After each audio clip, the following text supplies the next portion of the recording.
beneath the endless canopy of black, where stars drift like scattered embers of forgotten fires, a solitary sphere emerges. It is no ordinary moon. Wrapped in the faint shimmer of violet light, it hovers like a bruise upon the skin of the cosmos, a celestial wound that will not heal. Its glow is subtle, fleeting, as though it resists the gaze that seeks to capture it. Yet once seen, it cannot be forgotten. For here, in this strange wash of color, lies a riddle that has lingered longer than humanity has dared to look skyward. The violet moon does not belong to the quiet order of its companions. While others gleam silver or fade into shadow, this one seems clothed in something deeper, something unnatural, as if light itself bends differently upon its scarred surface. Its color is not mere reflection, not mere stone kissed by distant sunlight, but a whisper, an impression that unsettles the senses and stirs the mind toward wonder. Scientists call it an anomaly, an oddity of mineral or atmosphere, yet its presence echoes like a question that refuses to resolve. Why here, in a solar system carved by billions of years of violent collisions and slow decay, should one moon wear a violet crown?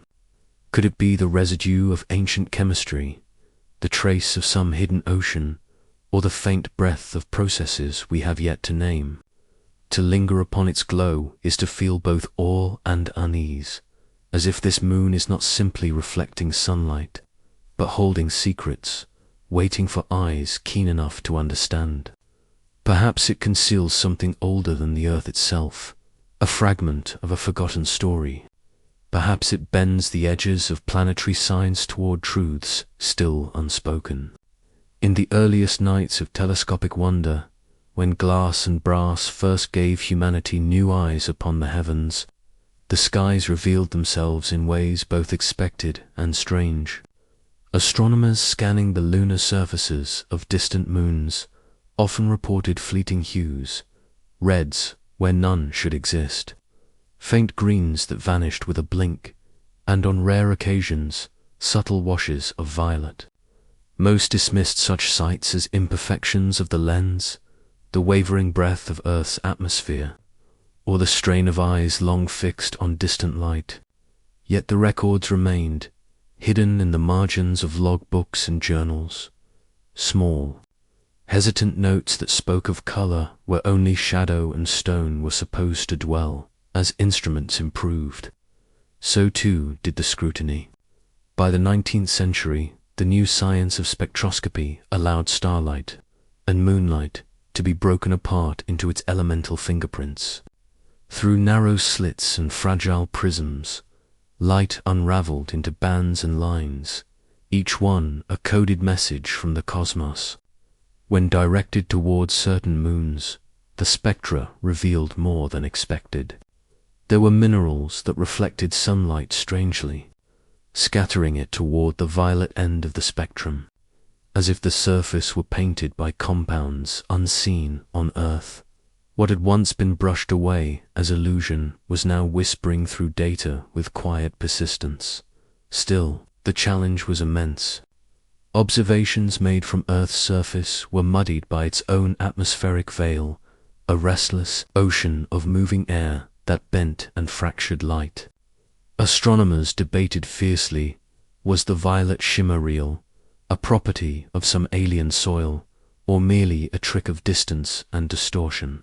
For every believer who saw in it a cosmic signature, there were skeptics who insisted it was the sky playing cruel games with perception. Among the forgotten voices were observers whose words now read like prophecy. 17th and 18th century chroniclers spoke of celestial omens, colored moons rising like messengers of gods or heralds of disaster. Two ordinary eyes, a faint hue could become a portent, a symbol of blood, of death, of transformation.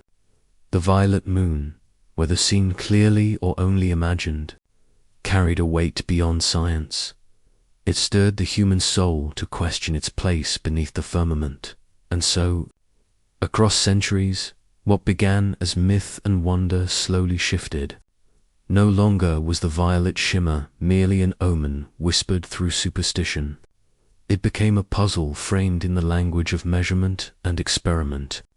It entered the record of astronomy not as a trick of vision, but as a problem demanding explanation, a mystery that science could not yet dismiss and would not yet resolve. The story of its discovery was not a single moment, but a thread woven through centuries of watching the sky. Each generation left behind fragments, hints, incomplete impressions that would later be reassembled into something larger.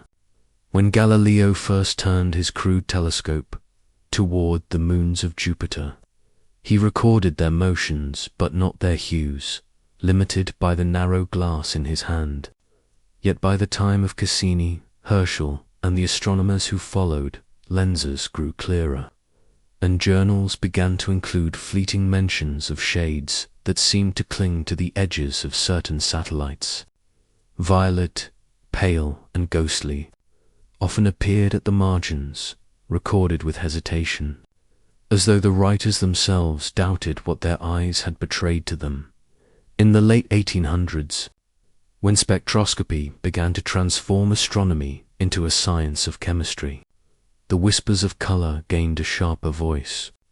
The violet light was no longer only a matter of perception, but a measurable frequency, a pattern etched into the scattered lines of spectra. This was the first time the anomaly could be traced to something physical, a signature in the way light interacted with minerals and atoms. Silicates, oxides, and traces of frozen volatiles all left behind fingerprints in violet bands. Still, the precise mix was uncertain, as if the moon concealed an alchemy unfamiliar to Earth. The difficulty lay not only in the instruments, but also in the Earth itself. Astronomers knew that the atmosphere bent violet light more dramatically than any other, making it treacherously unreliable. On humid nights, on days after storms, the shimmer could vanish entirely, leaving observers questioning whether it had ever existed. Yet when the air stilled, when the telescopes were finely tuned and the sky above grew crystalline, the violet hue returned, faint but undeniable. Each reappearance was a challenge, daring scientists to admit what they had once dismissed. The growing persistence of the data slowly shifted the narrative. By the early 20th century, the violet moon had moved beyond private notebooks and cautious letters. It began to appear in public reports, in proceedings of scientific societies, spoken aloud as a matter not of superstition but of unresolved physics. The language of myth was fading, yet the wonder remained. For a strange truth lingered in every account. No matter how carefully measured, the color seemed inconsistent, as though the moon revealed its violet mask only when it chose. This inconsistency fueled both skepticism and fascination. Some saw in it the limits of human technology, the imperfections of glass and prism. Others suspected deeper forces at work, processes beneath the surface that shifted with time, cycles invisible to the casual eye. And thus the violet moon remained at the border between certainty and speculation, a silent object of study that carried within its glow the long inheritance of human wonder, from omens carved in myth to the cold, measured gaze of science by the time the space age dawned. The anomaly had already matured into a problem that could no longer be dismissed. What had once been treated as the shimmer of superstition was now an entry in catalogues, a question marked in datasheets, a presence that traveled with rockets and radio waves. It waited there, patient and unresolved, for a new era of instruments that could finally pierce the veil of mystery and reveal whether the violet moon was merely a trick of light, or something far stranger. When the first careful reports of violet glimmers on a distant moon found their way into scientific circles, The reaction was hesitant at best. In an era when astronomy was still learning to steady its instruments against the trembling of the Earth's air, most dismissed the color as nothing more than optical deceit. Telescopes bent light imperfectly. Dust crept across mirrors and lenses. The human eye itself could be fooled, fatigued by nights spent peering into the dark. To claim a moon bore a hue so strange, so inconsistent, seemed reckless, almost unscientific. Letters exchanged between observatories carried a tone of restrained curiosity. Observers admitted to seeing something, but quickly followed their words with disclaimers, with apologies, with caution not to let imagination outpace data. For every astronomer who dared to note the violet tinge, another argued that the atmosphere was responsible, scattering blue and purple wavelengths until they painted illusions on the sky. It was safer to believe the shimmer belonged to Earth, not to the moon itself. Yet the evidence, however fragile, refused to vanish. As instruments improved, sightings multiplied, scattered across geography and time. Observers in Europe, in Asia, in the Americas, all noted the same spectral trace, faint and fleeting, but remarkably consistent across oceans and centuries. The odds of so many identical illusions grew thinner. The phenomenon, once written off as error, was slowly becoming too persistent to ignore. Within journals and society proceedings, the debate took on a subtle tension. Conservative voices warned against chasing anomalies, reminding the community how often human perception faltered before the cosmos. Others leaned forward, intrigued by the possibility that nature itself was stranger than their textbooks allowed. The violet moon sat between them, an uncomfortable middle ground where evidence pressed but explanation remained elusive. There was beauty in that uncertainty, though few admitted it openly. The violet shimmer, even as a puzzle, carried with it a disquieting charm. To look upon it was to be reminded that science, for all its rigor, could still stumble before something unexpected. The anomaly was both a threat and a gift, a reminder that nature did not bend to certainty, that the universe was under no obligation to be ordinary. For some, a quiet suspicion began to take root. What if the light was not trickery at all? What if it was a message, encoded in minerals, etched into the fabric of the surface? Perhaps the violet sheen was not just a surface glow, but a clue, a signal of processes hidden beneath the crust, or of interactions between radiation and stone that no one yet understood. It was a fragile possibility, but one that lingered, and so the violet moon began to shift from curiosity to question, from superstition to unresolved science. The skepticism never vanished, but neither did the shimmer. Between denial and wonder, a seed of mystery had been planted, one that would grow, chapter by chapter, into a challenge for the very boundaries of planetary science. The debate deepened as more observations accumulated. By the early 20th century, systematic campaigns to catalogue the colors and albedos of moons and asteroids produced data that no longer aligned neatly with the skeptics' explanations. Photographic plates, though crude in their ability to capture faint hues, showed hints of violet that could not be attributed entirely to atmospheric scattering. These records were far from definitive, but they were difficult to dismiss outright. The violet moon was quietly asserting its presence, forcing itself into the growing body of planetary knowledge. Still, resistance lingered.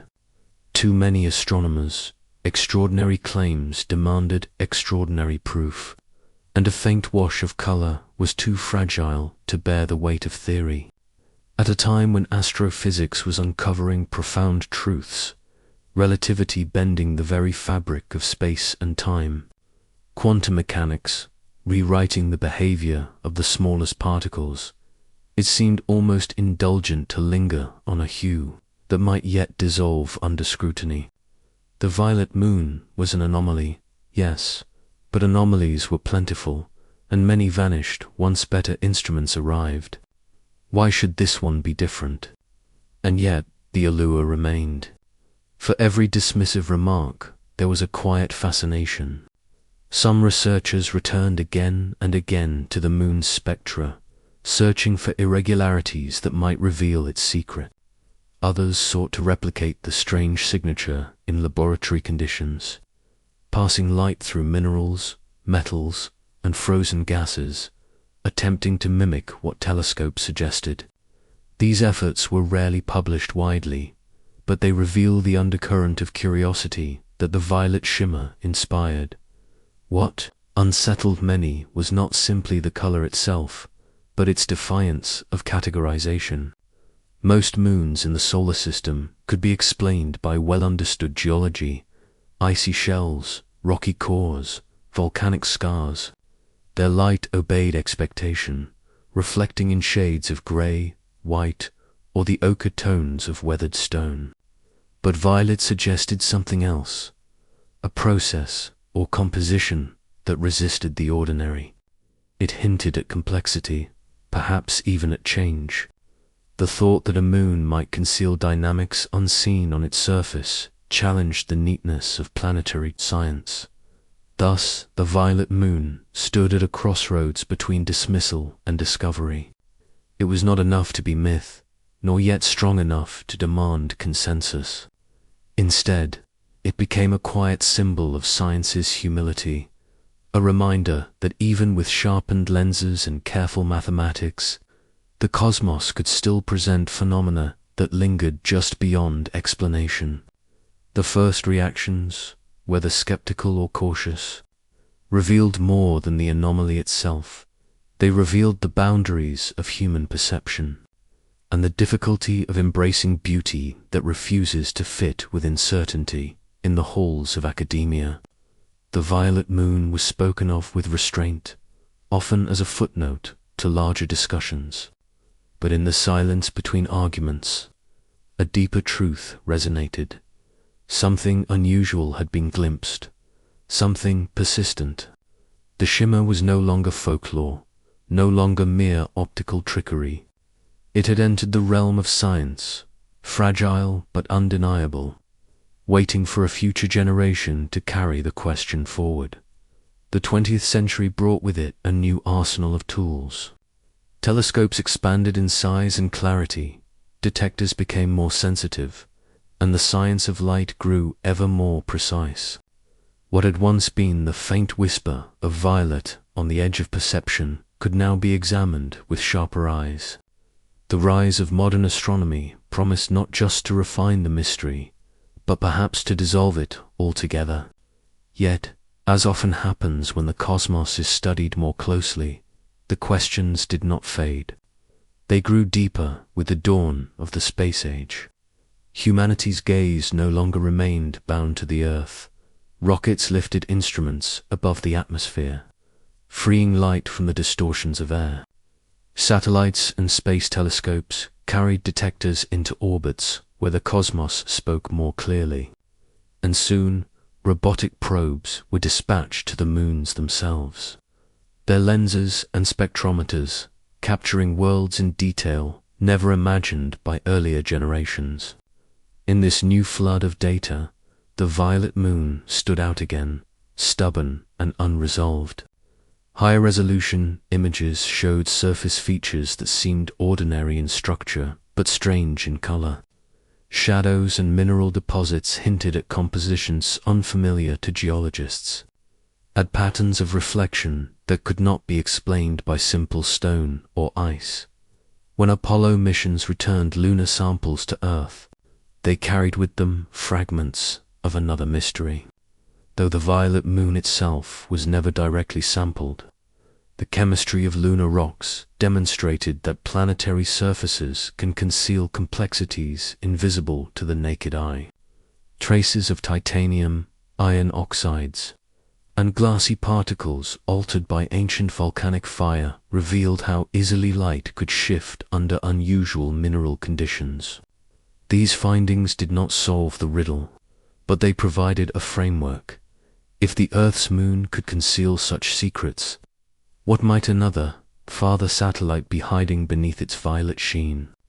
And yet, the limitations of distance persisted. No probe had yet landed to scrape its soil. No hand had held its fragments. The shimmer remained known only through remote measurements, spectra captured from afar, light bent through instruments, numbers calculated on fragile sheets of data. Each discovery only hinted, never confirmed. It was as though the violet moon itself resisted intimacy, offering only glimpses, never surrendering. Public fascination grew alongside scientific uncertainty. Newspapers and documentaries of the mid-20th century seized on the image of a colored moon, framing it as a cosmic oddity. Photographs were printed with exaggerated tones, magazine covers adorned with lurid skies, stories written with language that blurred fact and imagination. For the public, the violet moon became a symbol of space's untamed wonder, proof that not everything out there had yet been catalogued, measured, explained. For scientists, the attention was both a gift and a burden. The mystery was no longer a quiet curiosity tucked in journals. It had become a spectacle, one that demanded answers science could not yet provide. In academic halls, arguments sharpened. Some pointed to rare silicates, known to reflect at violet wavelengths under high-energy bombardment, as the most likely explanation. Others suggested cosmic radiation interacting with surface chemistry, a slow staining of the soil by billions of years of exposure. Still others clung to the possibility of error, the human need for anomalies creating patterns where none existed. The violet moon became less about a color and more about the philosophy of science itself, how to balance wonder with doubt, how to hold mystery without surrendering to myth. Momentum built not because the riddle was solved, but because it refused to vanish. Each new mission, each refinement of imaging technology, seemed to bring the violet moon back into focus. With every data set, its presence became less deniable. A shimmer seen through crude glass might have been an illusion, but a spectral signature repeated across continents, across decades, and across instruments was something else entirely. The anomaly was now rooted in evidence, however incomplete, and so, by the close of the 20th century, the violet moon was no longer an idle curiosity whispered in footnotes. It had become a formal problem within planetary science, a reminder that even as humanity extended its reach beyond Earth, the universe still held surprises close to its chest. What had begun as superstition had evolved into data, into graphs and spectra, into heated debates over the chemistry of alien soil. The shimmer had crossed from myth to science, and in doing so, it had claimed a place in the long pursuit of cosmic truth. The transition into the late 20th century was marked by a revolution in how the heavens were recorded. No longer reliant solely on human eyes pressed to glass, astronomy entered the age of electronic vision. Charged coupled devices, the CCD sensors that would later dominate every camera, began to replace film. They were more sensitive, more precise, and less susceptible to the tricks of chemistry. With them, faint patterns became measurable quantities, subtle glows could be translated into numbers, and color itself could be dissected into its spectral truth. The violet moon was watched again, and once more. The anomaly persisted. Observatories in Hawaii, Chile, and the Canary Islands, perched high above much of Earth's atmosphere, turned their mirrors to the enigmatic satellite. They recorded light curves and spectra at different angles, in different seasons, under different solar conditions. The violet trace appeared not as an artifact of one telescope or one location, but across the globe, confirming itself as a real phenomenon. Small variations emerged, tied perhaps to the angle of sunlight or the subtle geometry of orbital motion. These patterns deepened the intrigue. The shimmer was not random, but responsive, as though linked to surface properties that changed under shifting light. Space probes, too, added their testimony. The Pioneer and Voyager missions, though designed primarily for distant planets, passed through regions where moons were glimpsed in unprecedented clarity. Even with limited instruments, their images hinted at mineralogical oddities. Later, Galileo and Cassini carried sophisticated spectrometers into the outer solar system, mapping surfaces in bands of light invisible to human sight. In their datasets, scattered anomalies arose, not proof, but resonance with what earlier astronomers had seen. The violet moon could not yet be claimed as explained, but it could no longer be dismissed as error. The debate sharpened in scientific journals. Some proposed that micrometeorite impacts, constant and relentless, might create glassy deposits on the surface, scattering violet light in unexpected ways. Others argued for exotic mineral mixes, ilmenite enriched with titanium, or unusual pyroxenes capable of reflecting hues rare elsewhere. A few, more speculative voices wondered whether charged particles from magnetic fields might interact with the soil in ways not yet fully modeled, painting the surface with a veil of color invisible at first glance, but betrayed by instruments. Each theory carried weight, but none fit perfectly. Like a lock with no matching key, the violet moon resisted every attempt at closure. Meanwhile, the cultural life of the anomaly grew. Documentaries of the 1970s and 80s, shaped by the era's fascination with space exploration, lingered on the image of a violet-hued satellite. Writers linked it to myths of celestial omens. Artists painted it into imagined night skies, and journalists suggested it might be a clue to deeper planetary mysteries still awaiting discovery.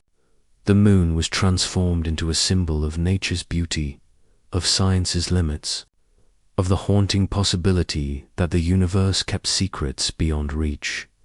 By the 1990s, with the advent of digital archiving and computer modeling, astronomers began to revisit decades of observations. Data once scattered across notebooks, tapes, and photographic plates were digitized, compared and layered into new simulations. Across this tapestry of time, one thread was undeniable. The violet moon had been seen by too many instruments, in too many eras, for coincidence. What began as a shimmer at the edge of a telescope's eye had matured into a problem etched into the architecture of science itself. It was no longer a question of whether the phenomenon existed. The question was now deeper, more haunting. What was the violet moon trying to tell us about the hidden language of matter, light, and time? The turning point arrived when humanity finally lifted its eyes from the distortions of Earth's atmosphere and placed its instruments directly into the void. Spaceborne observatories, freed from the shimmering turbulence of air and weather, began to map the heavens with a precision no ground-based telescope could ever achieve. Among their targets was the enigmatic satellite that had long whispered violet into the cosmic dark. For the first time, the shimmer was no longer an uncertain impression, but a quantifiable truth. Hubble's instruments, sensitive to ultraviolet and near-infrared, as well as visible light, revealed spectral lines where none should have been. The violet signature was not a trick of lenses or human perception, but a distinct fingerprint recurring across multiple datasets and observation windows.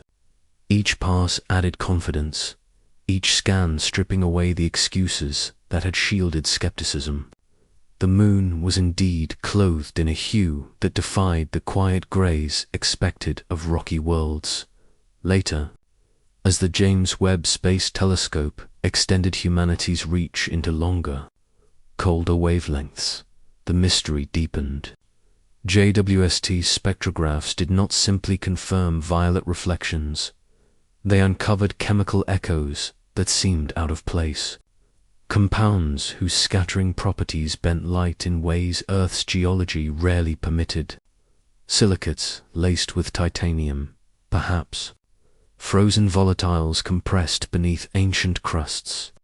Or still stranger mineral arrangements forged in the extremes of low gravity and relentless cosmic radiation. Each possibility was a doorway, and yet none opened fully. The anomaly refused to exist in isolation. Instruments detected faint disturbances in the electromagnetic environment around the violet moon. Fluctuations in charged particle flows, magnetic eddies, or subtle radiation spikes. These effects, though delicate, hinted that the moon was more than a passive reflector. It was active in some hidden way, interacting with its parent planet's field, or perhaps generating responses of its own. The image of a silent, inert body gave way to something more dynamic, a world that whispered back when the cosmos spoke to it. Geophysical models began to take shape. Could hidden reservoirs of internal heat still linger within its fractured mantle, driving chemical transformations at the surface? Could tectonic scars or frozen cryovolcanic flows be scattering light in unusual ways, leaving behind a landscape painted in mineral ghosts? Or perhaps ancient collisions had seeded the crust with exotic material drawn from depths unknown. Each hypothesis edged closer to a truth that refused to yield. And so the violet moon stood revealed not as an illusion, but as an undeniable participant in the story of planetary science. Its colors were not random accidents of reflection, but the visible handwriting of processes deeper than light alone could explain. It was as though the satellite bore a scar of creation, a reminder that worlds are not uniform spheres, but living archives of the forces that built and broke them. To gaze upon it now was to realize that the violet shimmer was no mere adornment.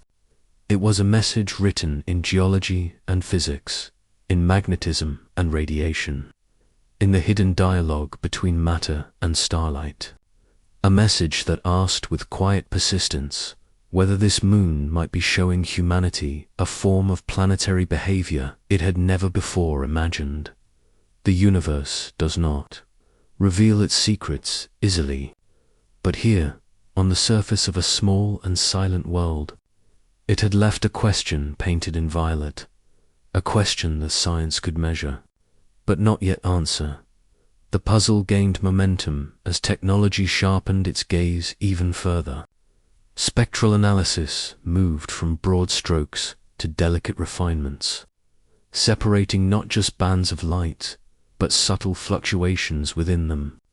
Where once astronomers had seen only a smear of violet, now they traced the rise and fall of intensity with each fractional wavelength.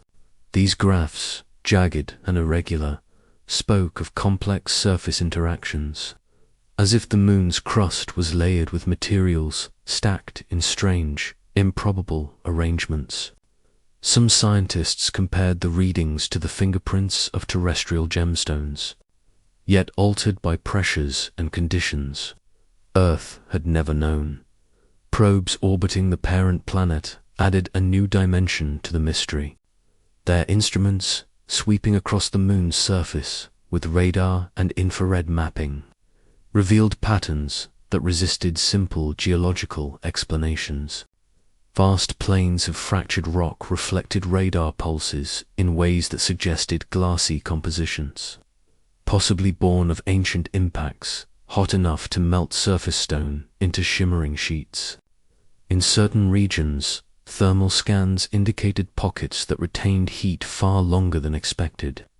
as though something beneath the surface was still conducting energy outward in slow, silent breaths.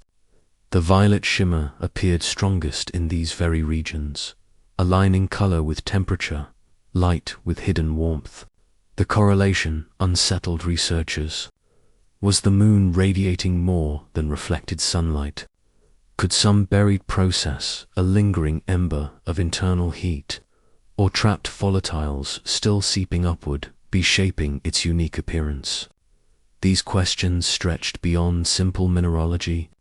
They hinted at processes that blurred the line between a dead world and one still whispering echoes of geological life.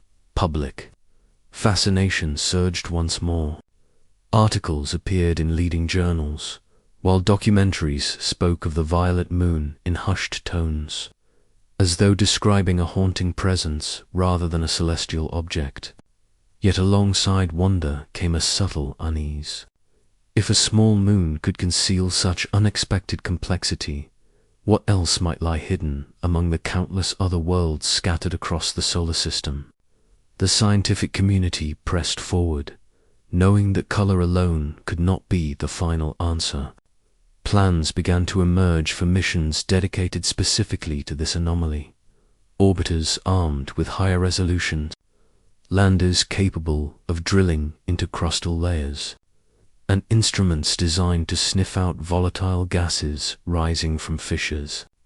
The violet moon was no longer a curiosity relegated to footnotes. It had become a frontier, a threshold through which planetary science might glimpse entirely new categories of celestial behavior. Even as these ambitions grew, the mystery held its silence. Observations grew sharper, theories more intricate, yet the violet hue remained a veil, a signal without a full explanation.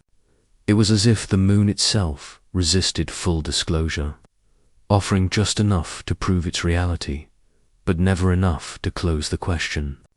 In this tension between what was seen and what was still unknown, the violet moon transformed from anomaly to revelation, a reminder that even within our own cosmic neighborhood, the universe still paints in colors we cannot yet fully understand.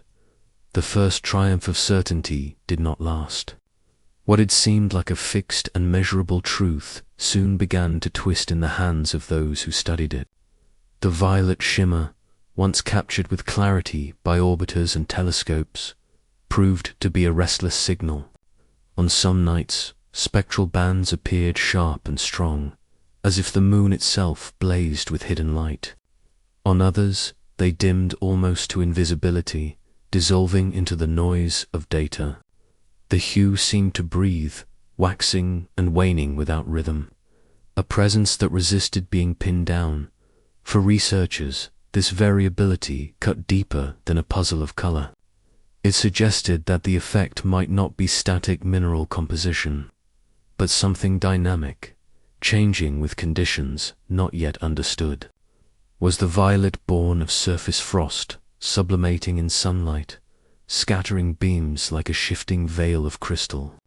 Or did it arise from internal processes, perhaps gases venting through fissures, painting the thin exosphere with a faint spectral glow? Each hypothesis opened possibilities and contradictions. Thermal maps added weight to the mystery. Instruments sensitive to infrared light revealed localized hotspots, tiny regions of the crust that radiated more heat than models allowed. By all expectations, such a small moon should have cooled into silence billions of years ago, its core frozen, its surface a static record of ancient violence. Yet here, in scattered patches, warmth lingered, as though embers still smoldered beneath the stone. Some speculated that tidal stresses from its parent planet might knead the interior, releasing energy in bursts. Others wondered if hidden reservoirs of volatile ices, trapped since formation, might thaw and refreeze in cycles too slow for human lifetimes to witness. Gravity itself joined the chorus of anomalies. Subtle variations in the moon's tug upon passing spacecraft betrayed uneven densities below its crust. Beneath the rugged plains and fractured valleys, something heavy lurked, perhaps buried metallic veins, or remnants of an ancient core offset from the moon's center. The readings resisted simple mapping, hinting at layers torn and rearranged by catastrophic impacts or internal shifts long forgotten. Whatever lay beneath, it was not uniform, and it was not silent. The deeper science looked, the more the moon seemed to retreat into paradox. A surface that shifted in color, a crust that harbored hidden warmth, a gravitational pull that whispered of concealed structures, all combined to form a portrait that defied coherence. Instead of clarity, each new instrument revealed fractures in understanding, as if the violet moon thrived in being misunderstood. In these contradictions lay the seed of something larger. Perhaps this world was not merely a curiosity, but a key, a case study in planetary dynamics that remained invisible elsewhere. Its violet cloak might not be an isolated quirk, but the surface expression of processes is still uncharted. Processes that could reshape how humanity understood the evolution of moons, the persistence of geological activity, even the strange alchemy of light upon alien worlds. The violet moon, no longer stood as a quiet oddity on the margins of astronomy. It had become a challenge, a mirror reflecting not just the mysteries of stone and light, but the limits of human comprehension. To look closer was not to resolve the question, but to fall deeper into it, as though the cosmos had painted this small world not in answers, but in riddles, daring its observers to follow as data accumulated. The contradictions began to press against the boundaries of accepted planetary science. Models designed to explain the thermal evolution of rocky moons, equations that traced the cooling of interiors, the freezing of ancient oceans. The gradual silence of geology began to fail when tested against the violet moon. A world so small should have been predictable, its behavior dictated by mass, density, and distance from the sun. Instead, it was becoming a case study in disobedience. Some researchers argued that the consistencies might be the fault of observation itself, that instruments, no matter how precise, sometimes bent reality to their limitations. Yet the anomalies appeared across independent platforms, space telescopes, orbiting probes, even ground-based observatories equipped with adaptive optics. Each confirmed the presence of something unusual, though never in the same way. It was as if the moon offered different faces to different eyes, slipping between explanations, resisting categorization. The irregular violet signature was particularly troubling. If caused by mineralogy, its presence should remain fixed, a stable reflection of surface composition. If caused by atmospheric scattering, it should follow predictable cycles of illumination and angle. Yet the shifts came unbidden, appearing and fading with no pattern that matched solar influence or orbital dynamics. The effect seemed almost alive, as if it answered to an internal rhythm hidden beneath the crust. In pursuit of clarity, gravitational mapping became more refined. Spacecraft passing at varying altitudes detected subtle perturbations, pulling ever so slightly off their expected trajectories. When charted, these deviations suggested underground masses offset from symmetry, as though the moon's interior was a patchwork of densities.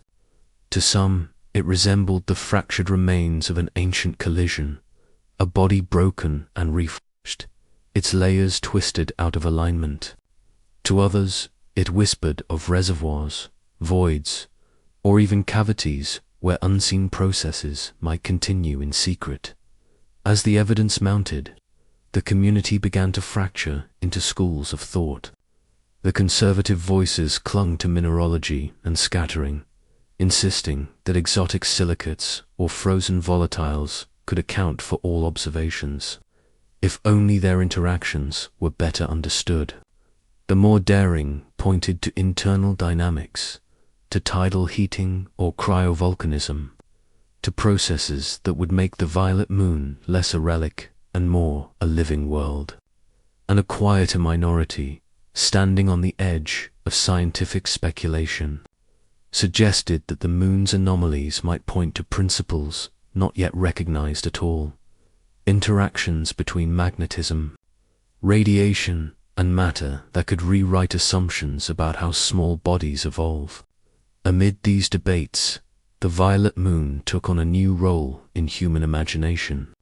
No longer merely a curiosity, it became a mirror of the unknown, a stage where science wrestled with the limits of its own frameworks. Its shifting hues and hidden warmth acted like riddles written in stone, reminding astronomers that the cosmos does not always obey neat equations. What unsettled many was not just the lack of explanation, but the sense of intention in the patterns themselves. The violet hue would brighten just as instruments improved, then fade again when certainty seemed within reach. Heat would emerge in one scan and vanish in another. Gravity maps suggested order, yet revealed only fragments. Each layer of understanding was undermined by the next, leaving behind the echo of a deeper truth still unreached. The closer humanity looked, the less it understood. In that dissonance lay the true weight of the mystery. The violet moon had ceased to be an object of study and had become a question, one that grew larger with every answer that failed to hold. At the farthest edge of knowledge, where the boundaries of certainty blur into speculation, the violet moon became a testing ground for science itself. Ordinary explanations had fractured, leaving behind fragments that no single model could hold together. The task now was not simply to observe, but to probe reality at its most delicate seams, where matter, energy, and light begin to weave patterns that strain against human comprehension. Cutting-edge spectroscopy offered the first pathway forward. New instruments aboard orbital platforms dissected the moon's reflected light into spectral bands finer than the width of a human hair. Each peak, each dip, carried the signature of a molecule, a mineral, an element etched into the stone. What emerged was a spectrum laced with strange complexities. Known minerals could explain portions of the violet signal, but never the whole. There were gaps, mismatches, subtle resonances that suggested something more. The question became not whether the violet shimmer was real, but what exotic chemistry could conjure it under such conditions. On Earth, laboratories turned into miniature analogues of the cosmos. Scientists recreated fragments of the moon's environment, vacuum chambers chilled to hundreds of degrees below zero, radiation baths replicating the constant assault of solar wind and cosmic rays. Silicate powders, infused with trace metals, began to glow under these conditions, shimmering with faint hues not seen in natural Earth environments. Titanium oxides, iron-rich glasses, and even rare isotopic variations displayed spectral signatures edging toward violet, though never perfectly aligned. Each trial hinted at possibilities, but none gave final answers. It was as though the moon's unique setting, its ancient scars, its long exposure to radiation, its silent dance with magnetic fields, had crafted a palette beyond Earth's reach. Speculative models began to multiply. Some proposed the involvement of unknown isotopic ratios forged in the furnace of an early solar system collision, preserved in the crust like a geological fossil. Others looked further, suggesting prebiotic compounds, carbon chains, subtly altered by radiation into pigments capable of scattering light in strange ways. If true, Such molecules might represent not life itself, but the chemical whispers that often precede it. Astrophysics joined the debate, reminding researchers that no world exists in isolation. Constant streams of charged particles from the sun, coupled with high-energy cosmic rays, continually bombard the moon's surface. Over eons, this invisible storm can alter molecular bonds, carving colors where none existed before. Could the violet be a surface patina, painted slowly by radiation, sculpting minerals atom by atom, photon by photon? Or was it a deeper property, woven into the very crystal lattice of the moon's rocks? Some quantum physicists speculated that unique lattice vibrations, interacting with light at the smallest scales, might bend visible wavelengths toward violet. In this view, the moon was not simply reflecting light, but transforming it, revealing the hidden physics of matter itself. Each possibility seemed more daring than the last, yet none could be dismissed outright. For the violet moon was no longer simply an object of geology or astronomy. It had become a frontier where multiple sciences converged. Chemistry, astrophysics, planetary geology, and quantum mechanics all cast their theories upon it, like beams of light scattering across a prism. Each revealed a fragment of truth, yet none completed the whole. The moon itself remained silent, orbiting in indifference, its violet hue unbroken by humanity's questions. Yet in its glow, science glimpsed something larger than explanation, the reminder that nature does not reveal all her workings at once. Some truths exist only at the threshold of understanding, glowing faintly, like a signal from beyond the limits of perception. The violet moon had become more than a satellite. It was a mirror, reflecting not only starlight, but the ambitions and limits of the species that studied it. A reminder that at the extreme edge of science, answers blur into mysteries, and mysteries expand into new universes of possibility. The longer the inquiry stretched, the more the violet moon seemed to resist confinement within a single discipline. It became an interdisciplinary riddle, forcing chemists, astrophysicists, geologists, and quantum theorists to converse in ways they seldom did. Each dataset sharpened detail, yet with every refinement came more dissonance, more inconsistency, more of that haunting sense that the phenomenon was not just material, but fundamental. Laboratories escalated their efforts, no longer content with mineral powders in vacuum chambers. High-energy particle accelerators were enlisted, their beams simulating the relentless bombardment of solar wind. When exotic compounds were subjected to these conditions, faint violet glows emerged, sometimes fleeting, sometimes persistent, but they carried subtle differences. Spectral lines bent slightly, broadened in ways the moon's light did not. It was as though researchers were pressing their fingers against the edges of the mystery but could never quite grasp its shape. The moon's light seemed to occupy a threshold, somewhere between the known properties of matter and something uncharted. This drew attention to the strange alchemy of radiation over geological time. A world bathed in solar wind for billions of years is not static but sculpted, atom by atom, its surface rewritten by invisible storms. Protons carve into crystals, electrons nestle into lattice, high-energy photons splice molecular bonds. Out of this endless weathering, unexpected pigments may emerge, pigments that exist nowhere else in the solar system. The violet moon may thus be a gallery of radiation's artwork, a canvas painted not by hand or tide, but by eternity itself. Others pressed deeper into theory, invoking quantum effects.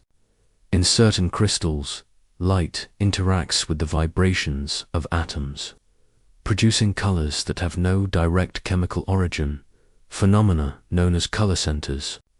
If the moon's crust contained vast swaths of such altered lattice, its violet hue might not be a product of what it was made of, but of how light chose to dance within it. In this perspective, the moon was not a geological oddity but a cosmic prism, bending photons into shades that belonged more to physics than to stone. Still more radical voices proposed isotopic peculiarities, the idea that the moon might harbor material forged in the violent crucible of the early solar system, or perhaps seeded by impacts carrying fragments from beyond. Slight variations in isotope ratios, imperceptible to the eye, can alter optical properties in ways both subtle and profound. The violet moon, then, might be a time capsule of stellar chemistry, holding within it elements touched by supernova or interstellar dust. As the theories grew stranger, so too did the philosophical undertones. For the more the violet moon was studied, the less it appeared to yield fixed truths. Instead of closing the question, each answer widened it. Here was a body that seemed to exist at the intersection of chance and inevitability, of material and metaphysical. Its glow was not just a property to be measured, but a signal that human knowledge still walked the shoreline of a vast and uncharted ocean in this way. The moon's violet shimmer became more than a scientific anomaly.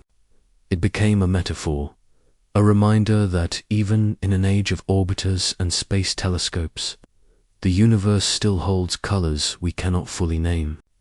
Its light was a boundary, a thin, haunting glow at the extreme edge of science, where data ends and wonder begins. The first attempts to bring order to the riddle of the violet moon turned not to the wild fringes of theory, but to the sober tools of mainstream planetary science. Here, geologists and astronomers sought comfort in the familiar minerals, radiation, chemistry, and the long patience of time. They argued that the strange violet hue, however unearthly it appeared, must ultimately be grounded in the material properties of stone and ice, subjected to the endless weathering of space. Spectral analysis suggested possible culprits. Certain silicates, when fractured by micrometeorite impacts and baked in ultraviolet light, can shift toward violet tones. Manganese oxides, too, are known to produce purple shades under specific conditions, a phenomenon seen in some terrestrial deserts, where rocks darken under the constant gaze of the sun on the violet moon. Such processes could be magnified over billions of years, sculpting a palette that no paintbrush could replicate. The very ground, atom by atom, may have been rewritten until the land itself glowed like frozen fire. The role of radiation could not be dismissed. In the outer solar system, particles from magnetospheres and solar winds rain down with silent ferocity. Ethers laced with trace compounds become altered, their molecular bonds rearranged. Water mixed with ammonia or methane can darken to deep reds or purples when bombarded over eons. In this light, the violet moon may be nothing more and nothing less than an ancient archive of radiation's relentless artistry. Its glow could be the slow handwriting of the cosmos across a surface too cold to melt and too dry to erase. Another possibility arose from the alien geology of frozen geysers and subterranean oceans. Worlds like Enceladus and Triton reveal that beneath a crust of ice, warmth and motion can stir. When jets erupt, they stain the surface with new material, organics, salts, crystalline frost. If the violet moon bore witness to such hidden surges, then its hue might be the residue of deep chemical oceans whispering their secrets onto the surface. A stain not of minerals alone, but of interior life, not biological life perhaps, but the restless life of a world still breathing beneath its frozen skin. Comparisons became essential. Europa carries brown streaks where salts have welled upward through cracks in the ice. Enceladus is painted white with jets of freshwater vapor freezing into snow. Io, tortured by Jupiter's gravity, is splashed with sulfur plains, yellow and red and alien in their violence. The violet moon may simply be another in this family of strangeness, a reminder that moons are not passive stones, but dynamic worlds, each with its own chemical fingerprint, each a gallery of processes still unfolding in silence. Yet the mainstream view remained cautious. To most, the violet glow was not evidence of exotic physics or hidden isotopes, but of ordinary matter caught in extraordinary conditions. Rare silicates, oxides, irradiated ices, and endless micrometeorite scars. These could combine into a mystery that appeared spectral, even magical, but remained resolutely geological. Still, the unease lingered. Even within this cautious framework, inconsistencies refused to vanish. The spectral bands shifted when they should not. The brightness varied when models demanded stability.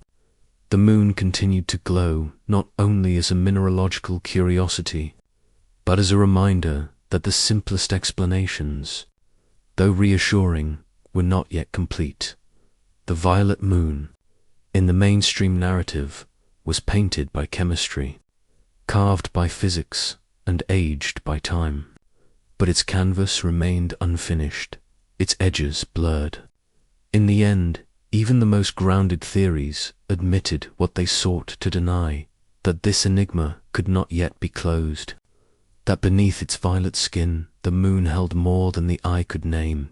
Mainstream science, with its measured tone and deliberate steps, pressed further into the puzzle.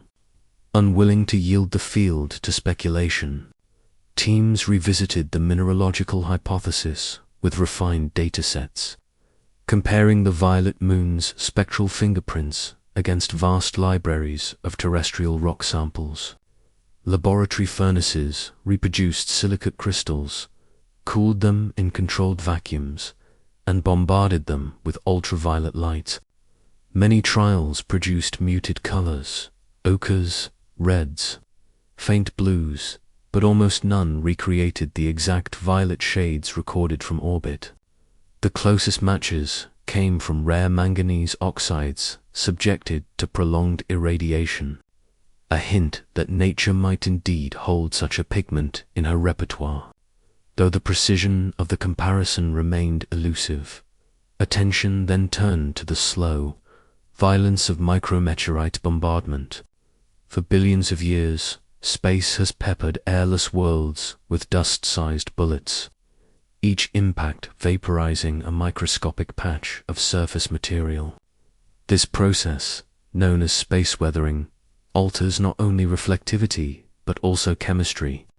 Lunar samples brought back by Apollo reveal how glassy coatings and nanophase iron accumulate over time, darkening once bright regolith. On the violet moon, some argued, this process could run in parallel but with a different chemical foundation, one that shifted light toward violet rather than grey. The theory was elegant in its simplicity. The moon's color might be nothing more than the long memory of its wounds, a scar glowing faintly against the black of space. Cryovolcanic resurfacing carried equal weight.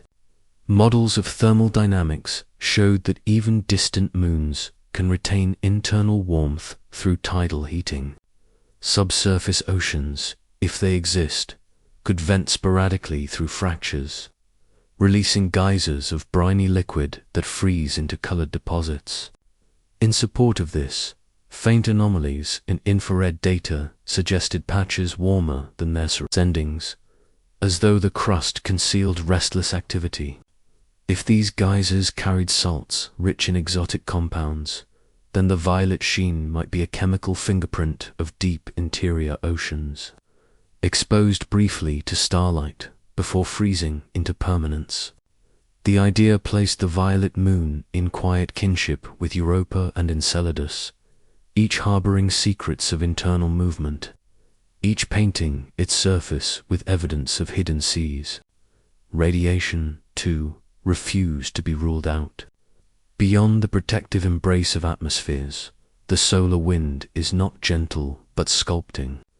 Charged particles spiral along planetary magnetic fields, striking moons with currents invisible but powerful.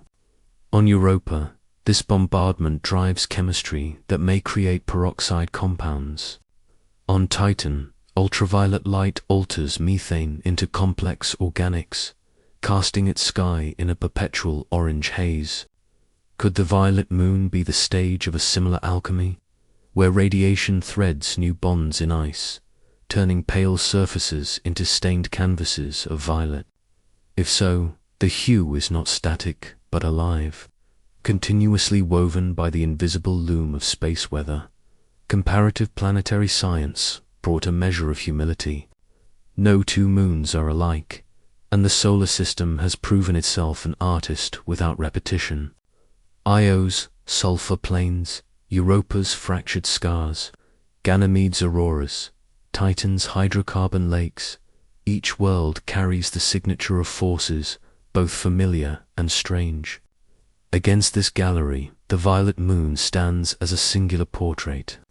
To dismiss it as mere chance felt unsatisfying, but to overreach was equally perilous. Mainstream voices urged restraint. Geology, chemistry, and physics could account for much, even if details remained incomplete. And yet, as data sets multiplied, the unease only deepened. The violet bands shifted unpredictably, brightening during certain alignments and fading without pattern. Gravitational measurements hinted at uneven density beneath the crust, suggesting buried structures or reservoirs that resisted simple explanation. Temperature readings fluctuated beyond what cooling models allowed, as though heat was leaking from within. Theories multiplied, but none erased the sense that something was missing. Thus, the mainstream consensus formed not as an answer, but as a scaffolding. The violet moon was likely shaped by minerals, ice, radiation, and time. But its refusal to behave as expected left cracks in the framework. Within those cracks, speculation began to grow. The enigma was not solved, only softened, and the scientific community found itself in a peculiar tension, grounded in reason, but haunted by a glow that suggested more than reason could name. The mainstream explanations, grounded in minerals and radiation, offered comfort, but never certainty. And in the silence left by their incompleteness, speculation found fertile ground. Here, the violet moon shed its veil of geology and stepped into the half-lit theatre of possibility, where imagination and science brushed shoulders in uneasy alliance.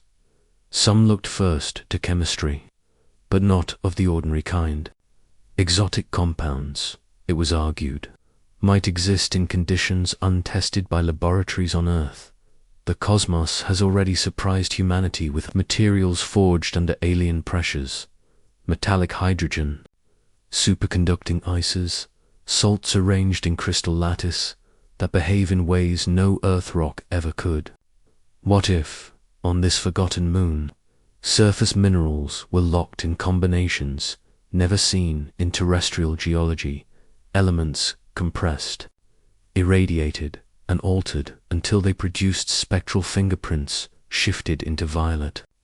It would not be the first time nature conjured pigments strange to the eye.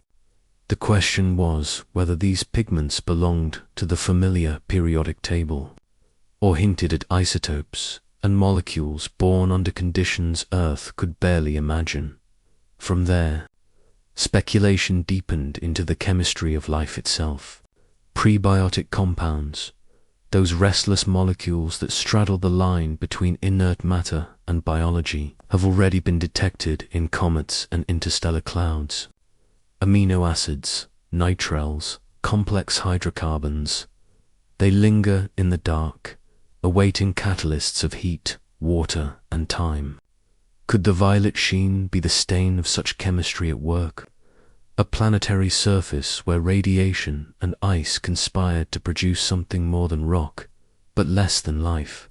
In this vision, the violet moon became not just a geological curiosity, but a chemical crucible. Its colors a byproduct of molecules seeking complexity. Astrobiological speculation dared to take a step further. Some researchers, peering into the violet bands, noted irregularities in spectral data, subtle fluctuations not easily explained by static minerals. To the fringe-minded, these patterns suggested something dynamic, something that might change with cycles of sunlight and shadow. Could microbial colonies, shielded beneath ice or crust, be subtly altering surface chemistry? On Earth, microbes turned deserts red, oceans green, and salt flats pink. If biology had found even the most primitive foothold on this moon, the violet shimmer could be its planetary fingerprint, a message written not in words, but in wavelengths of light. And yet, the mystery refused to stay confined to biology or chemistry alone. Some voices suggested the violet moon was not born of the same system it now inhabits. Its density variations, its magnetic oddities, its spectral defiance, perhaps these were scars of an origin elsewhere. Captured moons are rare, but they exist. Neptune's Triton, for example, is believed to have been a wandering Kuiper belt body ensnared by gravity. Could the violet moon have drifted from another stellar nursery, carrying within it the memory of a different sun, a different chemistry, a different beginning? If so, its violet hues might not merely be strange, they might be foreign, an echo of physics shaped under stars alien to our own. More speculative still were the theories that ventured beyond known physics. Some physicists whispered of resonance, of quantum effects within crystal lattice, magnified on scales never before measured. If the moon's minerals formed structures that trapped light in peculiar ways, bending wavelengths, delaying photons, scattering energy, then perhaps the violet glow was less about substance than about resonance. A dance between light and matter hinting at physics just beyond the reach of textbooks. Particle interactions unknown to standard models. Subtle harmonies between radiation and matter. The violet moon could be a silent laboratory of the universe's untested laws. But at the edge of speculation lies the precipice of myth. A few dared to ask the most unsettling question. What if the violet moon was not a natural body at all? Its spectral defiance, its shifting anomalies, its haunting presence, could these be signs not of geology or chemistry, but of design? A relic, perhaps, from an ancient intelligence, a monument encoded in color. For most, this thought was too far, a step into the abyss of conjecture. Yet it lingered, like the shimmer itself, not easily dismissed. And so the violet moon hovered between categories, suspended between the comfort of geology and the daring of speculation. Each theory added a brushstroke, but the canvas remained unfinished. To gaze upon it was to confront a question not only of science, but of philosophy. Was this enigma the product of natural forces stretched to their limit, or the signature of something deeper, something that science had not yet found words to describe? Beyond the edge of established speculation, the violet moon began to cast shadows across the boundaries of science itself. For in every age, when humanity confronts a mystery too large, too persistent, too unyielding, imagination begins to seep into the cracks that data cannot yet fill. Some thinkers, though cautious, raised the possibility of large-scale astroengineering, not as a claim, but as a question. If civilizations could one day reshape planets, construct rings around stars, or alter the atmospheres of worlds then perhaps a moon shimmering with unnatural color was not entirely beyond contemplation. Was the violet hue a byproduct of mining on a planetary scale? A residue of processes meant to harness resources hidden beneath its crust? Or could it be intentional? A signal, a spectral signature tuned precisely to stand out against the silence of space?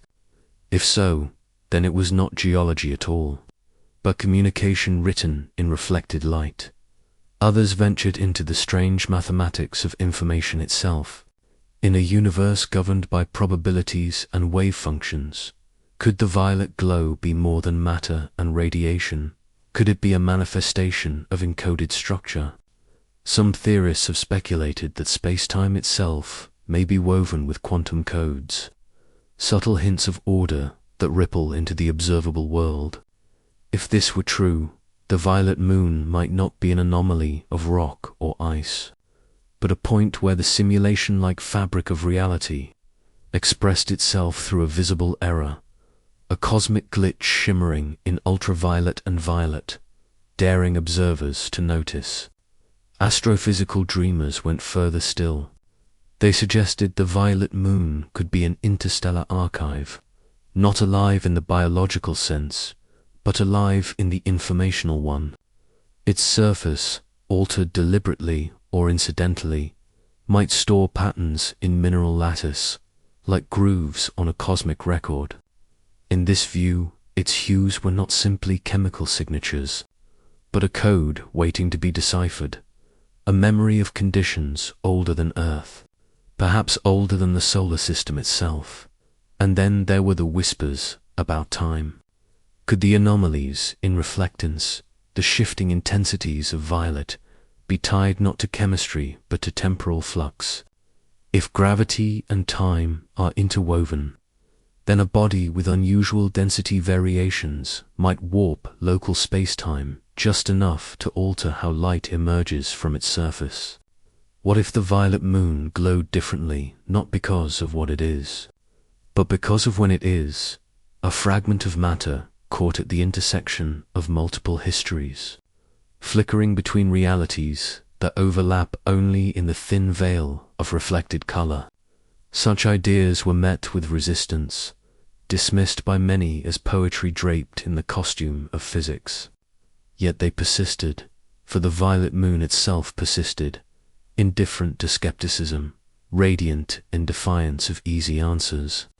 Its mystery expanded not only through scientific papers, but through art, philosophy, and the collective imagination of those who gazed skyward and wondered. The speculative theories, from exotic chemistry to engineered design, did not replace mainstream science.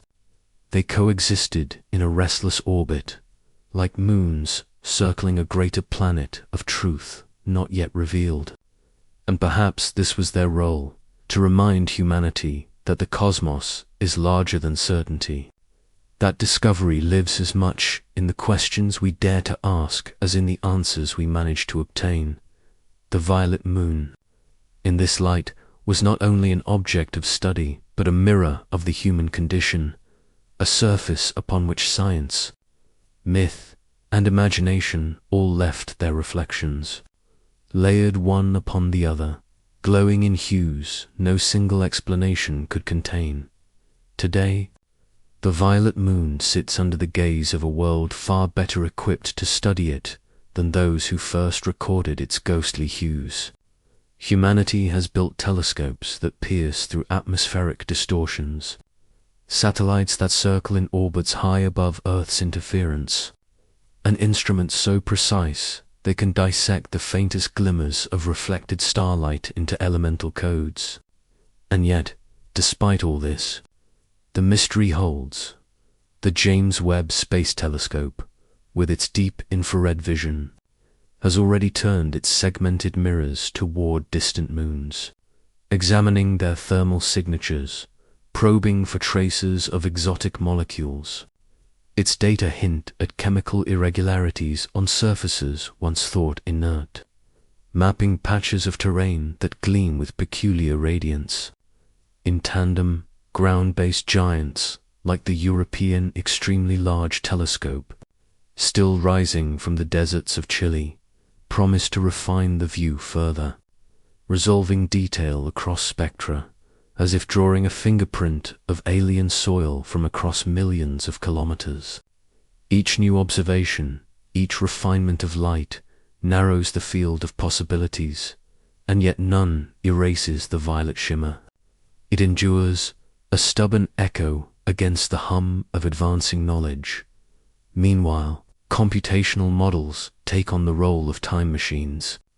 On supercomputers, geologists and planetary scientists simulate the grinding work of micrometeorites over eons, the slow accumulation of radiation damage, the churning of cryovolcanic ices, and the chemical weathering of surface grains. These models test the ways in which light scatters, reflects, and refracts when it meets altered mineral structures. Some results reproduce fragments of the violet signature, but never the full spectrum observed. It is as though reality resists being entirely reduced to equations, as though the moon guards its secrets by always, leaving one piece outside the model's reach. International collaborations have emerged, recognizing that such enigmas cannot be owned by a single nation or program.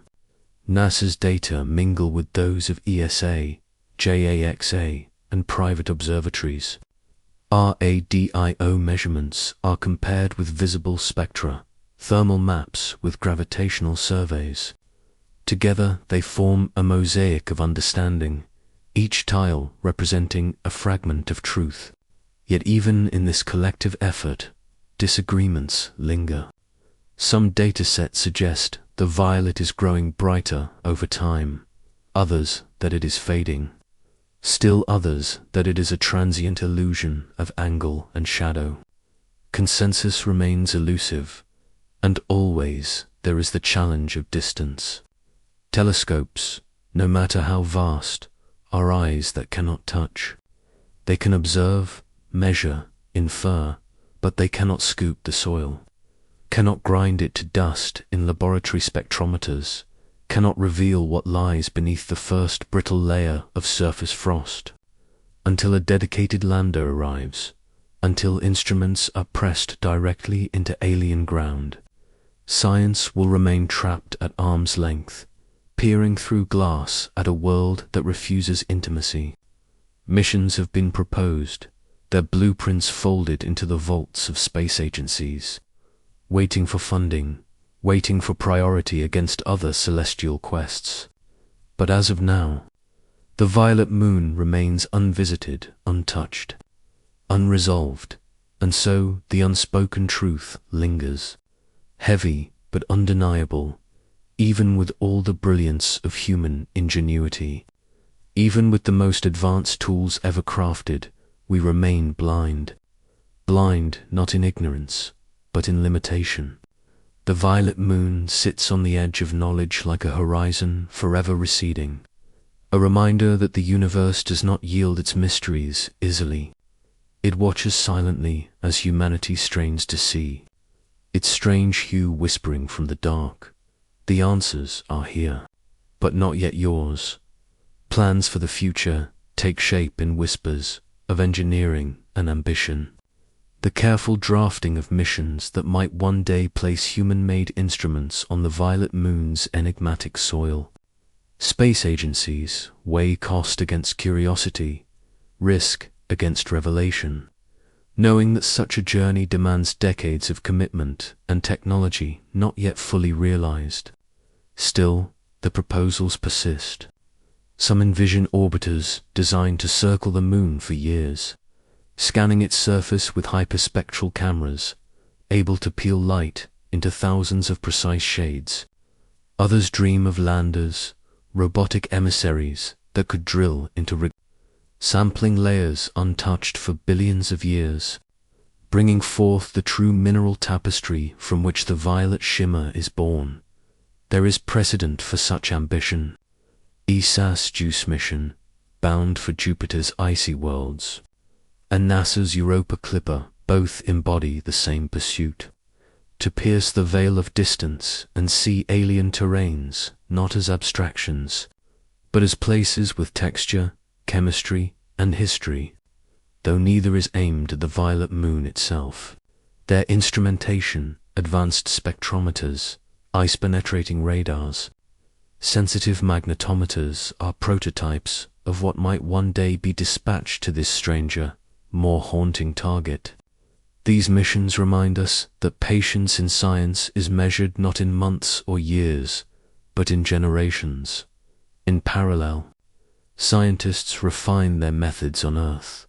Laboratories simulate extraterrestrial environments with chambers that recreate vacuum, radiation, and cryogenic cold. Within these sealed vessels, minerals are bombarded with ion streams to test whether their surfaces can shift in color under cosmic assault. The hope is that one day these experiments will reproduce the violet hues exactly, offering confirmation that such colors arise naturally. Yet so far, each attempt falls short, producing echoes but not the full melody of the spectrum observed in the skies. The laboratory mimics, but the cosmos resists imitation. And so attention turns back to telescopes, to the slow but relentless accumulation of data. Networks of observatories now track the violet moon not in isolated snapshots, but in coordinated campaigns spanning continents.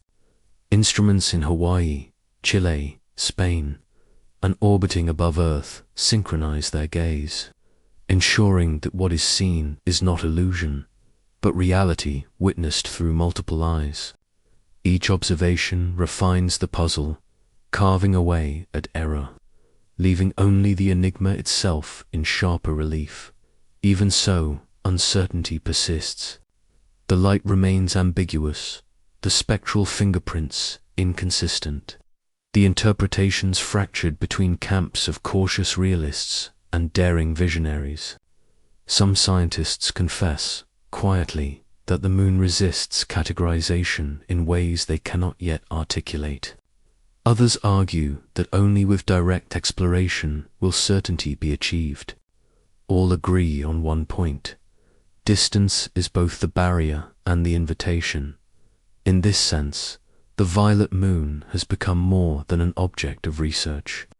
It is a symbol of science's present frontier. It reminds humanity that even with the power of machines orbiting distant planets, with telescopes that capture light older than Earth itself, there are still questions so near and yet so unreachable.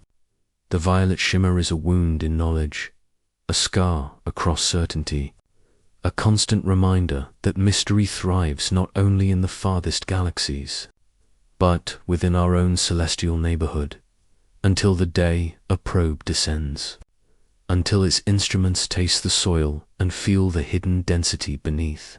The violet moon will remain an unfinished story.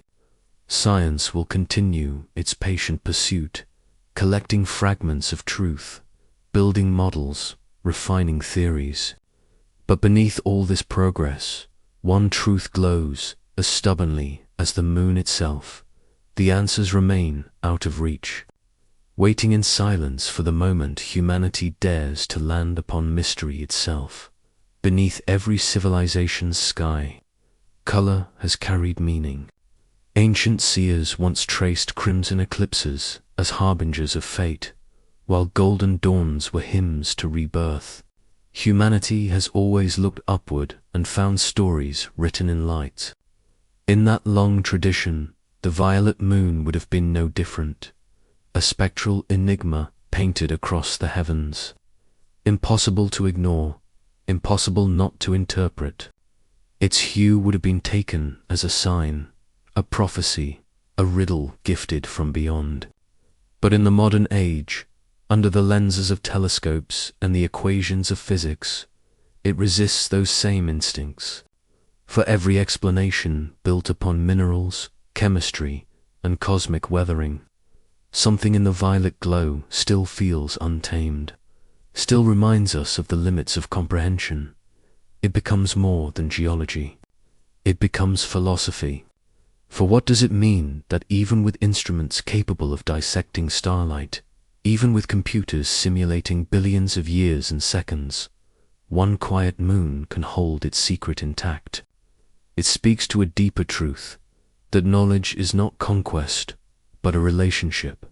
Each discovery extends the horizon, but never ends the search. Every answer is less a conclusion than a doorway, opening into corridors of greater uncertainty. The violet moon embodies this paradox, showing that mystery does not fade with progress. It sharpens. Humility becomes the unspoken lesson. It whispers that in the presence of the cosmos, humanity is not a master but a witness. Even now, when spacecraft graze the atmospheres of giants and telescopes pierce the fog of time itself, there remain questions unsolved by force of will. The violet shimmer is a cosmic reminder that some truths must be approached slowly, reverently, with patience stretched across generations. And yet, in the face of this resistance, the human spirit projects meaning. It cannot help but see metaphor in color, symbolism in the unknown.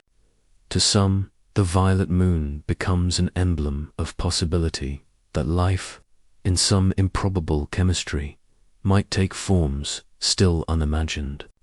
To others, it is a mirror of ignorance, a humbling reflection of how little is truly understood.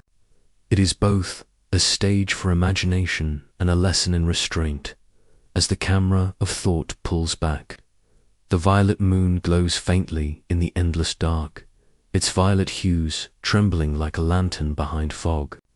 It does not move, does not explain, does not yield.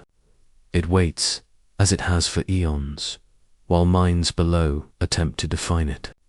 And in that waiting, there is a profound truth, that the universe is not a puzzle to be finished, but a living mystery, pulsing with questions that feed curiosity like breath feeds fire. The violet moon is not only a body orbiting in the night, it is a reminder that wonder is endless, that even as galaxies drift and stars collapse, what drives humanity forward is not the arrival at answers, but the pursuit itself. And so the closing echo is not of certainty, but of silence. The silence of a world that refuses to be fully known, the silence that deepens rather than diminishes. The violet moon waits not to be solved, not to be conquered, but to remind humanity of its place beneath the infinite. Mystery, after all, is not the absence of knowledge. It is the heartbeat of the cosmos itself, across cultures and centuries. The night sky has been a canvas for the human imagination, but always a canvas filled with questions. The violet moon extends that lineage, forcing reflection not only on science, but on the nature of knowledge itself. It compels recognition that progress is not a straight line, but a spiral, each orbit bringing humanity closer, yet never quite touching the core. The violet glow is the reminder that the cosmos is not designed for closure. It thrives on ambiguity, on complexity that outruns certainty. Astronomers speak often of light as data, wavelengths and spectra, absorption lines and signatures. Yet to the human spirit, light is never only numbers. It is sensation, memory, and myth. Violet is the shortest visible wavelength, balancing on the threshold before ultraviolet, where the eye can no longer follow. Perhaps it is fitting, then, that the violet moon rests on a similar threshold, between the known and the unknowable, between analysis and awe. Its very color symbolizes a frontier, an edge where perception falters and imagination must take over. The great instruments of the age, Hubble, JWST, ground-based giants rising in deserts and mountaintops, represent humanity's attempt to pierce such edges. And yet, as their gaze sharpens, what they reveal is not finality, but complexity layered upon complexity. The violet moon reminds that the universe will never bow to a single definition, a single narrative. It will always give just enough to inspire wonder, but withhold just enough to ensure humility. In philosophy, there is the thought that mystery itself is essential, that if all questions were answered, meaning would collapse into silence. The violet moon stands as a cosmic safeguard against such collapse, a celestial guardian of uncertainty. It preserves a necessary tension, keeping the human story alive, not by granting conclusions, but by insisting on questions, and so the image lingers. A solitary sphere painted in spectral defiance, suspended in a sea of stars. It is not a riddle waiting for a solution, but a presence demanding respect. Its lesson is subtle yet profound, that mystery is not weakness, but strength. That to live in wonder is not to be lost, but to be awake. The violet moon does not fade into explanation. It endures, enigmatic, radiant at the edge of comprehension. Its silence speaks, and in that silence humanity hears the pulse of the cosmos, patient, infinite, alive. The violet moon lingers not only as an object in the sky, but as a mirror. Its glow bends back toward the human species, forcing a confrontation with how little is known and how much is assumed. Civilizations have always filled the gaps of knowledge with stories, with gods, with myths written across the heavens. Today, in an era of telescopes and machines orbiting distant worlds, the myth has not vanished. It has only changed its shape. Where once the violet shimmer might have been an omen of divine favor or celestial wrath, it now becomes a riddle for spectroscopy, a puzzle for equations. Yet the underlying impulse is the same: to give meaning to what resists meaning. Humans are a storytelling species, and the cosmos is their greatest unfinished story. In the violet moon, they see a chapter not yet written, a page where the ink refuses to dry. It is a reminder that knowledge is not conquest, but communion, that the act of observing the universe is also an act of listening, of waiting, and perhaps that is why the moon resists classification, because it is less a geological anomaly than a philosophical one, an interruption in the narrative of certainty. Philosophers from antiquity to modernity have wrestled with the same paradox now embodied in this luminous orb, that the more reality is studied, the more elusive it becomes. Each new instrument designed to sharpen vision seems instead to blur the boundary lines. The violet moon embodies that paradox in physical form. Its violet surface, shifting, shimmering, never fully stable in the data, becomes a metaphor for truth itself, something glimpsed, but never fully grasped. There is humility in such realization. For centuries, science has been a torch carried into darkness, illuminating the unknown. But the violet moon demonstrates that not all shadows retreat. Some deepen, some evolve, some grow richer the closer they are examined. This does not signal defeat.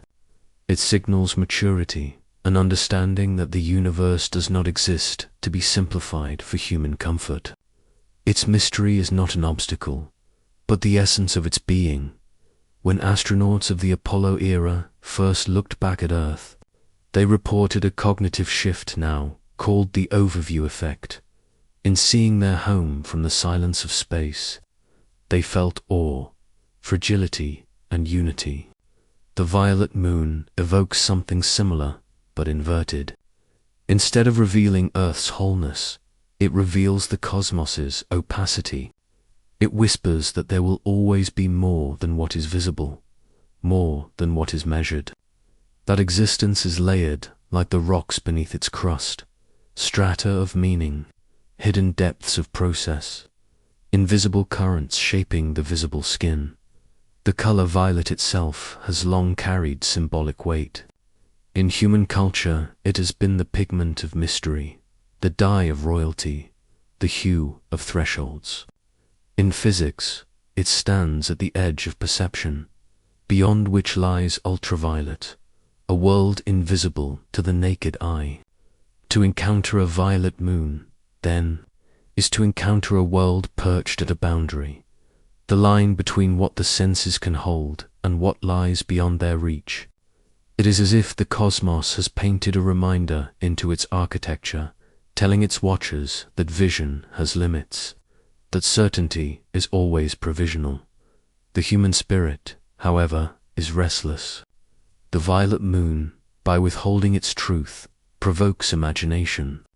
Is it a geological accident, a chemical quirk of radiation and ice? Or is it a signpost, a beacon marking some deeper story of planetary birth and cosmic inheritance? The mind cannot help but wander, to stretch beyond the data toward speculation. In that wandering lies creativity, the engine of both science and art.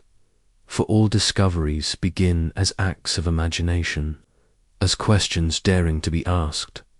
And so the violet moon does more than shimmer. It teaches, it instructs not through answers, but through absence. It reminds that science, at its heart, is not the accumulation of facts, but the cultivation of wonder. Without mystery, knowledge stagnates. Without unanswered questions, inquiry dissolves. The moon, with its enigmatic glow, ensures that the journey continues. If the cosmos were a book, the violet moon would be its margin, the place where the text refuses to end, where meaning spills outward, daring the reader to write further. Humanity stands at that margin, pen in hand, uncertain what to inscribe. Yet the act of standing there, of being present in the face of uncertainty, is itself profound. It is a confrontation not with ignorance, but with possibility. To look upon the violet moon is to glimpse the future of science, not as a triumphal march toward omniscience, but as an unfolding dialogue with an infinite reality. Each observation is a question posed, each model a tentative reply. The moon answers not with clarity, but with resonance, echoing back the limits of perception. And in that echo lies beauty, a reminder that to know everything is not the goal, for such a goal would erase wonder itself. The true aim is to remain engaged, awake, receptive to what the universe is willing to share. The violet moon endures in silence. It waits not for conquest, but for reverence. In its presence, humanity is invited to remember its scale, fragile, finite, yet capable of awe. The mystery is not a barrier to be broken, but a horizon to be honored. And in that horizon glows the truth that perhaps matters most, that mystery itself is the heartbeat of the cosmos. Pulsing violet in the night, the violet moon, in its silence, becomes an unwritten scripture. For some, it suggests that the universe is not an equation to be solved, but a poem to be read aloud slowly, each stanza hinting at something larger. Scientific instruments measure its wavelengths, catalogue its signatures, simulate its chemistry. But beyond the numbers remains an aura of strangeness, a residue untouched by analysis. This residue is not failure, it is invitation, for the essence of science has always been to approach the horizon where knowledge meets mystery, to linger there, and to build fragile bridges across the unknown.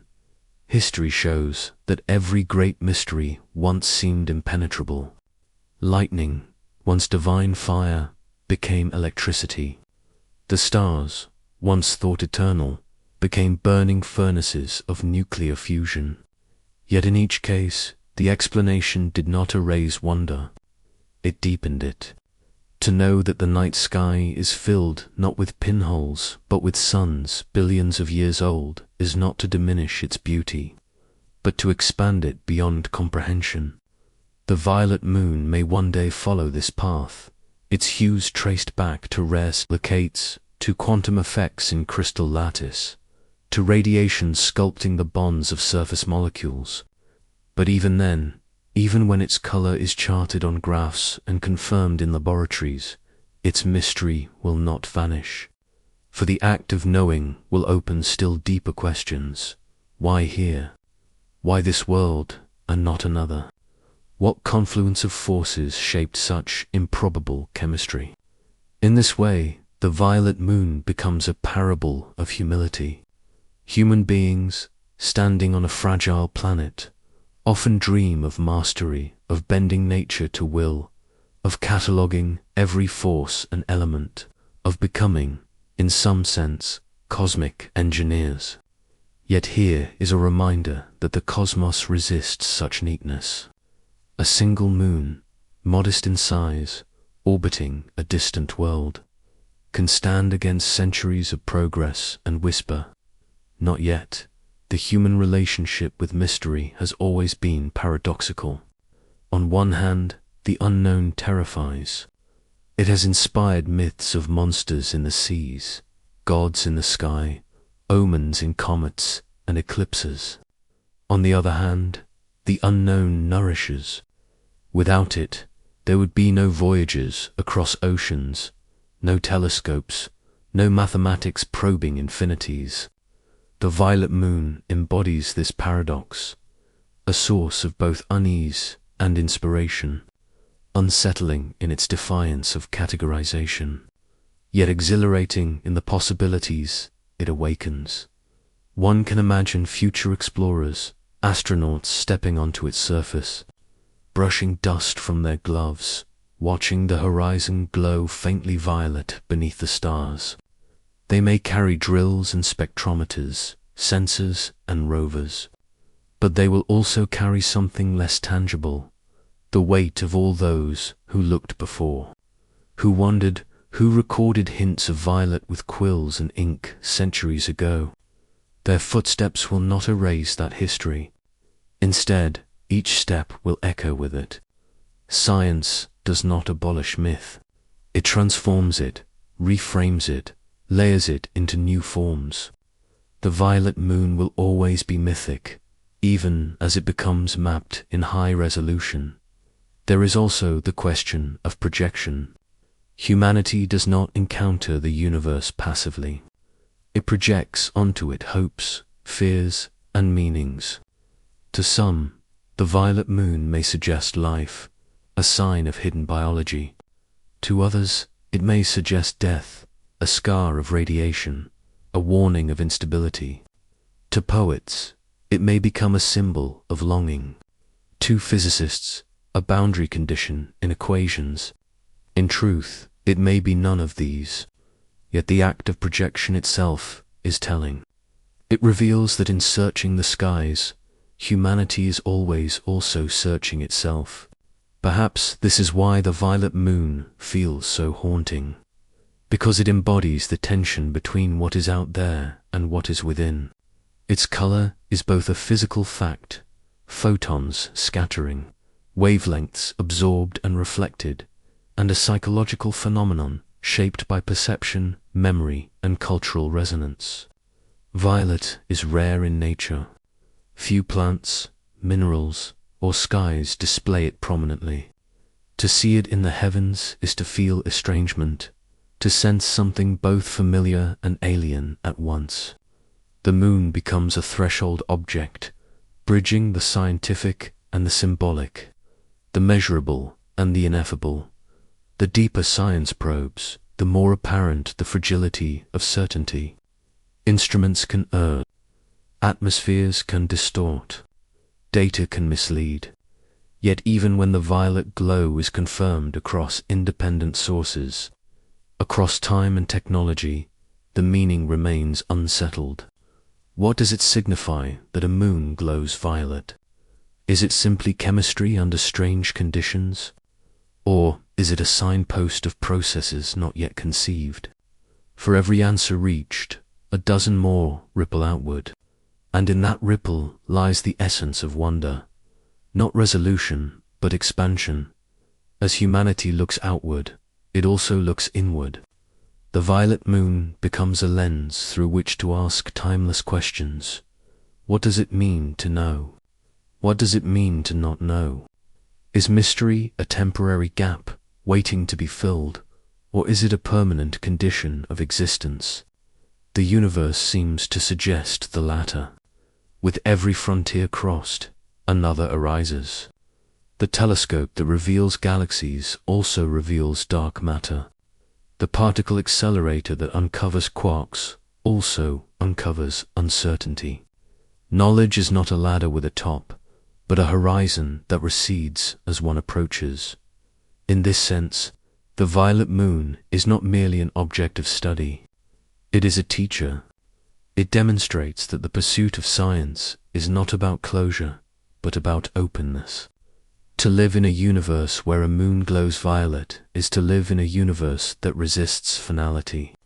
It is to live in a cosmos that insists on being more than human minds can yet conceive. And perhaps that is its greatest gift. For without mystery, there would be no awe. Without awe, no curiosity. And without curiosity, no science at all. As centuries turn to millennia, one can imagine the violet moon continuing to glow, indifferent to the rise and fall of civilizations. Long after today's debates are forgotten, after data archives fade, it will still circle in silence, its hue shimmering at the edge of perception. Future beings, human or otherwise, may gaze upon it, ask the same questions, feel the same stirrings of wonder. The mystery will not end with us. It will continue because it is woven into the fabric of the cosmos, and in that continuity lies perspective. Humanity, brief in lifespan, fragile in body, anxious for certainty, is nevertheless part of a story far older and wider. The violet moon reminds us that this story is not one of domination, but of participation. To observe is to join the cosmos in its unfolding, to stand at the threshold where the known touches the unknown, and to bow in reverence before the immensity of what remains hidden. The violet moon waits in silence, not to be solved, but to remind the mystery is the heartbeat of the cosmos. Its glow is not a problem to fix, but a promise to keep. The promise that the universe will always be larger, deeper, and stranger than the human mind can contain. And in that strangeness lies the truest form of beauty. The violet moon does not simply orbit in silence. It orbits in memory. Every civilization that has ever lifted its eyes to the night sky has sought to weave meaning into celestial light. The ancient Babylonians read omens in eclipses. The Greeks inscribed myths into constellations. In China, the changing colors of the moon and stars were thought to signal shifts in dynasties. The balance of heaven mirrored in earthly affairs. In this long lineage of interpretation, the violet moon would have been seen not as anomaly, but as prophecy. A wound in the heavens, or perhaps a divine lantern carrying messages from realms unseen. Even today, in an age of data and spectroscopy, these older instincts remain. For science cannot strip away the human tendency to feel awe, nor can it silence the tremor of significance when a world glows in a forbidden hue. Violet has always been a color of liminality. It lies at the edge of the visible spectrum, brushing against ultraviolet light, which human eyes cannot perceive. It is a threshold color, a reminder of limits, the boundary between what can be seen and what forever lies just beyond. The violet moon then becomes an emblem of thresholds. Not only the threshold of sight, but the threshold of knowledge itself. There is a philosophical weight in this. Modern science often carries an unspoken assumption of eventual completion, that with enough time, enough instruments, enough equations, every question can be answered. Yet the violet moon whispers otherwise. Its glow suggests that not all mysteries dissolve under scrutiny. Some remain, not because of neglect or failure, but because they belong to domains beyond current comprehension. Quantum entanglement, dark energy, the nature of time itself, all resist closure. The violet moon may belong among these enduring enigmas, and perhaps that is fitting. For what would a cosmos be without enduring mysteries? A universe fully explained would be a museum of facts, orderly but lifeless, its beauty fossilized into data tables. But a universe that resists explanation remains alive. It continues to provoke, to inspire, to humble. The violet moon's colors are not merely photons striking retinas. They are provocations, sparks of wonder that ignite imagination. One can picture a future conference of scientists gathered to discuss the latest findings. Charts displayed, spectral lines debated, models refined. Yet beyond the data, in the quiet moments between sessions, some will still whisper to each other, "What if it is more than this? What if the violet moon is telling us something about the nature of reality itself?" In these whispers, science reveals its kinship with philosophy and poetry. For even among the most rigorous minds, there remains a hunger for meaning that no dataset alone can satisfy. The moon's silence is also a mirror of human fragility. It reminds us that humanity's instruments, however advanced, remain intermediaries. Eyes, lenses, detectors, all translate reality into forms that can be grasped, but never fully encompass the whole. A violet glow recorded in a spectrum is not the glow itself. It is an interpretation, a shadow of a phenomenon that exists beyond the limits of perception. To contemplate this is to acknowledge that all knowledge is partial. The violet moon humbles not by refusing to be known, but by revealing that knowing itself is always fragmentary, and yet this incompleteness is not despair. It is a gift. The gaps invite exploration. The unanswered questions summon generations to look again, to refine, to imagine. Without such gaps, human curiosity would collapse into complacency. The violet moon preserves curiosity by refusing to be fully claimed. Consider also the role of time. Long before humanity evolved, the moon circled in silence. Its surface altered by radiation, by micrometeorites, by forces indifferent to observers. Long after humanity is gone, it will continue. Its violet shimmer is not for us alone. It is not a performance staged for human eyes. It is simply what it is, an outcome of physics and chemistry, of cosmic chance and necessity. And yet, in encountering it, humans are changed. For meaning arises not from the object alone, but from the meeting of object and observer. The violet moon is not a stage. It is a dialogue. This dialogue stretches into the future. What myths will children of distant centuries invent about it? What metaphors will poets spin? What symbols will cultures adopt? Just as the red of Mars inspired visions of war and conquest, the violet of this moon may inspire visions of transformation, of thresholds, of things half seen and half felt. Its mystery will outlive current debates, finding new forms in the imaginations of those yet unborn. At the same time, the violet moon raises questions about the scope of human ambition. Space agencies speak of colonization, of mining, of bending other worlds to human use. But what happens when a world resists such utilitarian framing? What happens when its very appearance seems to insist on reverence rather than conquest? The violet moon might remind future explorers that not every place is meant to be exploited.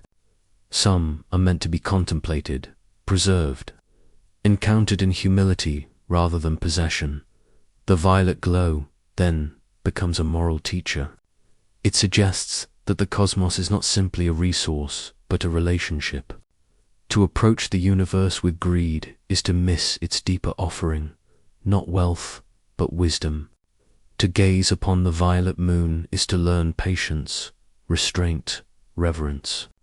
These lessons are not written in equations, but in silence, in color, in the refusal of mystery to be dissolved too quickly from another perspective.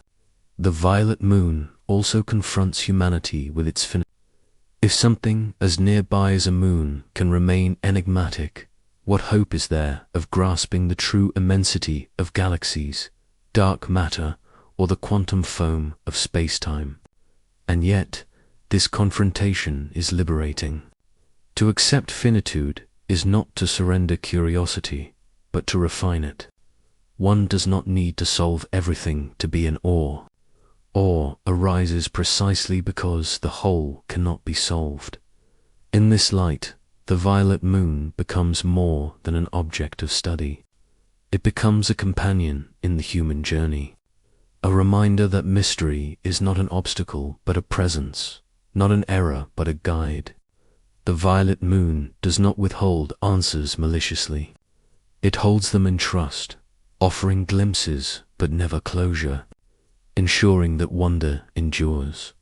The closing echo returns.